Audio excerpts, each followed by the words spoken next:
Okay, so quickly, I've tested Steve's car for the first time. Fuck me, how long you had the car? It's been 2 years now. Over 2 years, 2 and a bit years. And for the first time I tested it now. Anyways, you see the car is back on the standard my road tyres for 2 reasons. I don't want to consume, because I'm using it as a daily now because I like it. They're back in the trailer. I don't want to use them because they, well, mega expensive, and I'm back on my road tyres and I like them very much. I always price them, remember?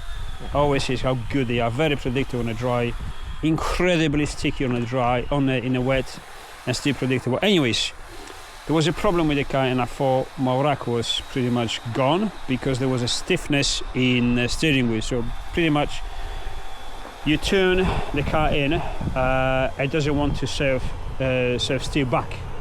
It doesn't want to go straight. It's always be sketchy going straight. The moment you put the car in the corner, it's fine, but not in a straight line.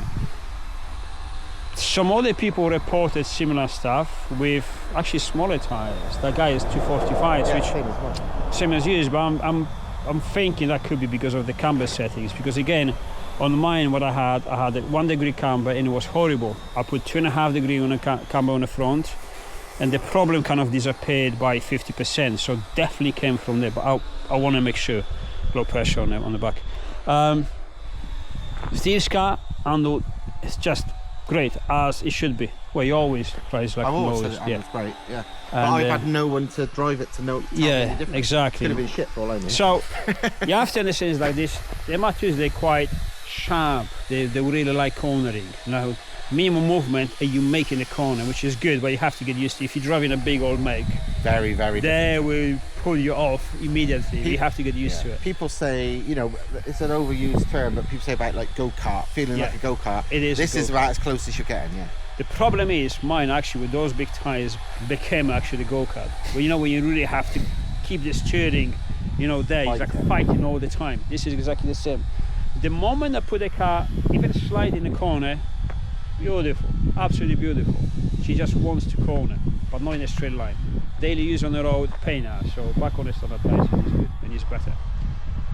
But also, now Steve tested mine, and what did you say? You like the shifter? Shifter, I love it. Way better than mine, so I'm going to go back to a standard shifter rather than that short shift. He's been telling me to for about 2 years, never done it. We have it here, so we're going to do it now. And obviously the tyres feel real different because these are like more road tyres, so they're like softer. They have, because mine are not only 16s, but you see that the tyre wall has a lot of meat there. I like them for the road use, but they bounce around, they lose the precision. Steve's tyres are much lower profile and smaller wheels, so obviously stiffer side will be in a semi-slip as well. Yeah, there's precision there. Weirdly, the one thing I didn't expect, well, I kind of did thinking back, but I prefer 180, like for how it drives, how it feels. That's got way more low, like off boost. The 5-cylinder, it's got half a litre more. It's way more grunt. Like you can pull off with no throttle on that, and it pulls off. Mine, you would stall it instantly if you tried to pull off with no throttle. But actually, driving it on the road properly, 180 just is for me. I just love how it feels. It feels better to me. It feels much more. And it's nothing to do with the actual weight, because weight on the VR5 is so little. Yeah, it's not the weight of the car. You can't tell that. Because so. And they're similar power. 13 kilograms, 17 kilograms. I don't remember. Whatever it is. I think it's 16 or 17 kilograms in total. VR5 turbo against 1.8 turbo. Because then VR6 is 30 kilograms. But it's only 13 kilograms heavier than the VR5. Yeah, similar. So about 17 kilograms. So it's not the weight of the car, because oh no, it's not that. It's the way the car reacts. And he was talking about it. This is exactly the same stuff we have on the bikes. I was explaining the 450 and the 500 motocross bikes and enduro bikes, exactly the same weight. The 500 weights quarter, maybe half a kilogram more.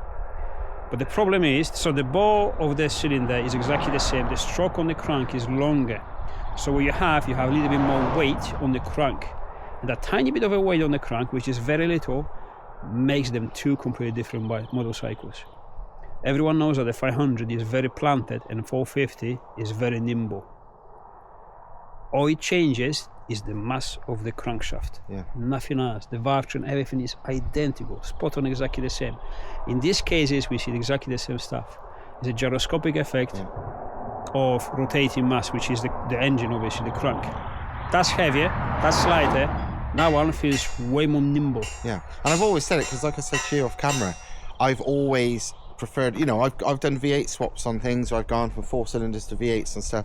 And like, I love rotaries, and I've changed from rotaries to, like, you know, bigger engines, and I hate the bigger engines, and I've never really been able to explain why. But this is why. It is that. It's like 4 cylinders just work for me. Like a proper Is a compromise. powerful. There has to be the same power. But if the power's equal, even though it's losing out on low RPM grunt, the rest of it, I prefer the small engine. Really do. It's just me. Maybe everybody's different, but me, the enjoyment so much more. Circuit use purely race car, but I said it before, even for different reasons. But including this one, I always say I would have 1.8. Yeah. Now the power band on that fucker is broader than this. Yeah, way broader. Okay, mine is standard engine, VVT is not working, all that shit could be improved, but again, if you're thinking VR5, you know, 2.3, much bigger power band, no, it's the opposite. That fucker is always on power. The difference is the lack of torque. Off boost. Idle. Literally from idle to 2,000, 2,500 RPM. Daily use. Yeah. Daily use, this is effortless, because you can pull in second without touching the throttle. That's the only difference. Yeah, but that thing's on boost by what? 2,000 or so RPM. You're cruising at 2,000 RPM, and it's boosting up. One thing I definitely gonna change. So you're gonna change the shifter. Definitely. And I have to change the gearbox. Oh yeah, your job is easier. No, you were right. That's because I was like, all right, I want a short shift, short gears, circuit use, blah blah, which is it makes sense. Practically, I prefer that gearbox way better. It's way longer, but it's in a car like this, it seems to suit it. Yeah, people said it to me, and I wasn't sure, was I? So I said, Steph, I'll try it. Yeah. Because I wanted to do 200. Diesel gears in these 1.8 or whatever VR6, VR5 diesel gears choose this car so good, and you're cruising at 2,000 RPM, so you look crazy. Yeah. On the because what I do on mine, is like sometimes I put third, and if I can, I want to cruise now straight into 6. I've done on news. 1,000 RPM. Yeah, exactly. Yeah. I most of the way here on the motorway, I forgot to even put it in 6 because it cruises so low even in 5th that I forgot. You know. No, diesel gearbox definitely goes in. I'm gonna fix the issue because it's still whining. You hear that? No, not too much. I didn't really notice it. My gearbox is still noisy. Everything feels quiet compared to your gearbox is noisy? Wow, the whole car is noisy. Well, car maybe, yes. Your gearbox is not noisy. Not mine is noisy. I didn't notice. Mine is noisy. Anyways, so that's the difference, because people are thinking, because the VR is heavier. 1.8 is heavier because it's cast against the ones you see. You cannot feel the back of the car feeling any different. That's rubbish. The gyroscopic effect, yes. Yeah. But that's different than the weight. Yeah, nothing to do with weight of the engine. It's rotating masses. Yeah. That's different. You know. Also tires and wheels, because my bigger tires and bigger stuff, you will feel that a little bit as well. Yeah, but that's a speed. I'm sure, that'd be different. But just but generally, But so the car actually feels. It doesn't feel lighter. The reactions of the car feel lighter. It makes you think it's lighter. Yeah. Like in your head, but in reality, it's not. It's not really that. It's just. It feels. I don't know. It's stupid to explain it, but in my head, I'm like, it feels more like a race car. But I don't know but it's true. But I don't know how else to explain it. It's a bit more live, a bit more... Yeah, just a bit more... lively. Yeah. Be more active. Yeah. That's it.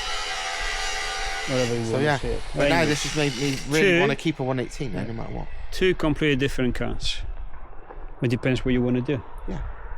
Totally. If you want a mega pipe, if you want 1,000 brakes, VR6.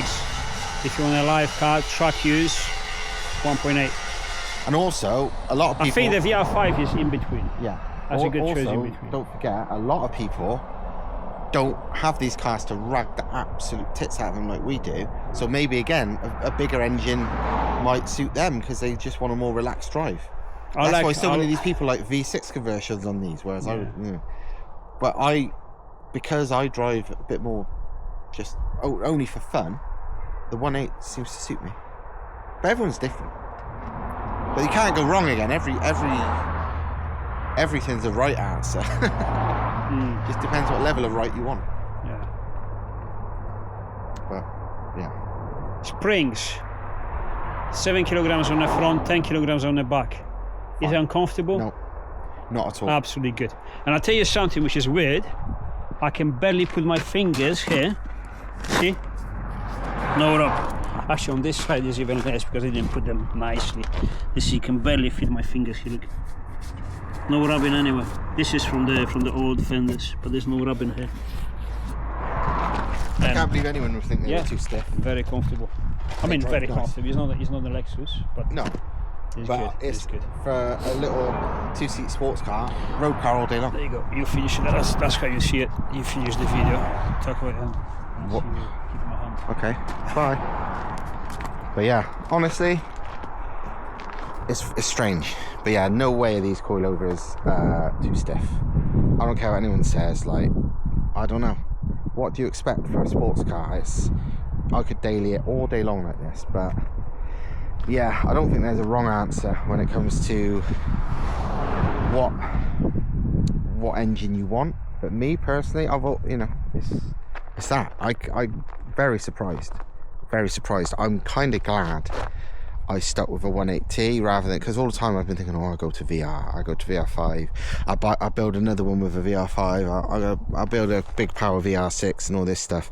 Maybe I feel different when I drive a crazy power vr6 one, but at the moment mine just feels the perfect one. It's it pulls hard from like 2,500 RPM. It's like a bar of boost by about 3,000, and it pulls hard to, well, the rev limit is 8,800.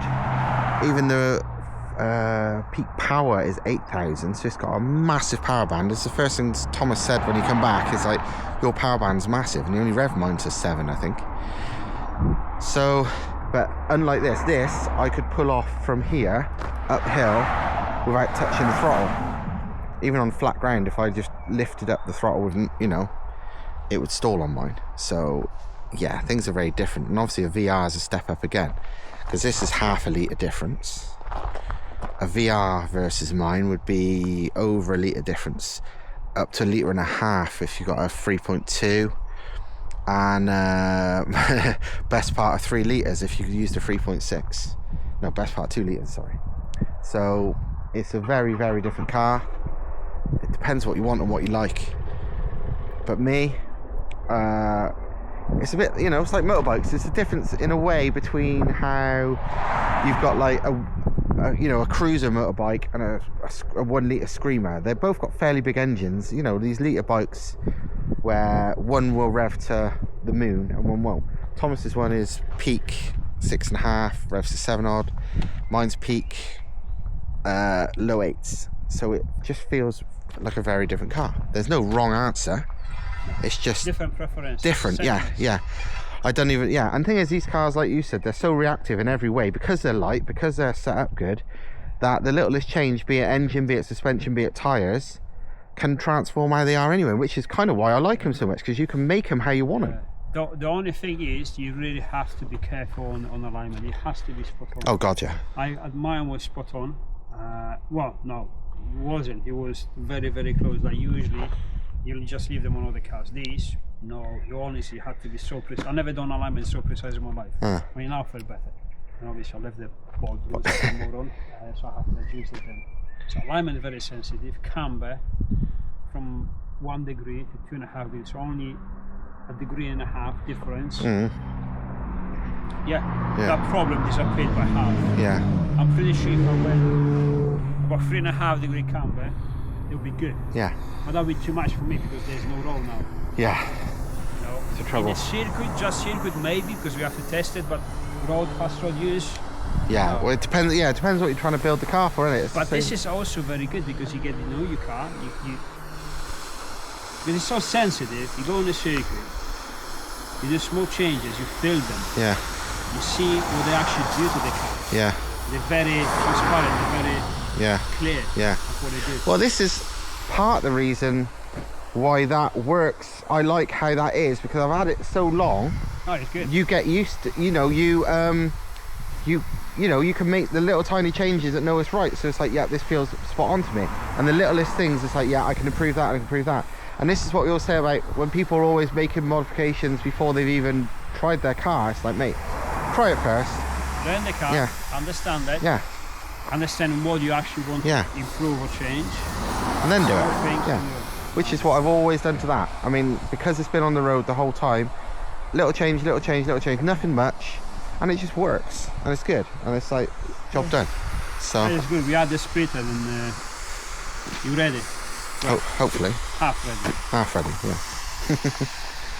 yeah. You showed on this one what you do to check the screen on here once and then to stop it.